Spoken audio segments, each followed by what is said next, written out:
వేస్తుంది. 1300 వస్తువులు కనిపెట్టిన థామస్ అల్వా ఎడిసన్. ఆయన ప్రతిదీ పట్టుకుని ఇటు విప్పి చూస్తూ ఉండేవాడు. ఏమిటి ఇది అన్న టైప్లో అన్నమాట. నెక్స్ట్ ప్రిన్స్ చార్లెస్ మహారాజు గారు మరి అతనికి ఉండేదండి. అలాగే హెన్రీ ఫోర్డ్ అంటే కార్లు కనిపెట్టిన వ్యక్తి. చిన్నప్పుడు ఎన్నో విరక్కొట్టి ఉండొచ్చు. అట్లాగే జిమ్ క్యారీ పెద్ద actor.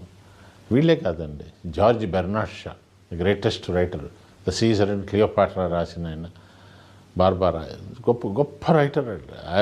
Not only is writer, is a గొప్ప హ్యూమనిస్ట్ అండి. చాలా అద్భుతాలు చేశాడు ఆయన.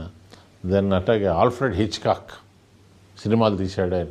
ఆల్ఫ్రెడ్ హిచ్కాక్ అంటే అసలు మనకి చాలా ఆశ్చర్యకరమైన విషయం ఏంటంటే ఆయన సినిమాలన్నీ కూడా భయపెట్టే విధంగా సైకో టైప్లో ఉంటాయి. కానీ ఆయనకి చీకటి అంటే భయం చిన్నప్పుడు. ఒకప్పుడు ADHD